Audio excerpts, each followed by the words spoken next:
अमृत के धार के हो कतनो पियाइए गो माई बिना।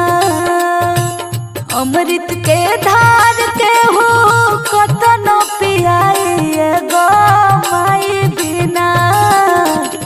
कैसे करे जावा जुड़ाइए भाई गो माई बिना।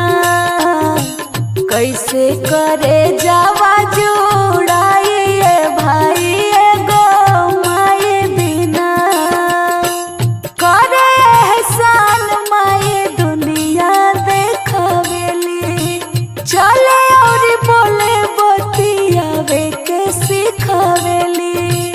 करे एहसान माई दुनिया देखावेली। चले और बोले बतियावे के सिखावेली।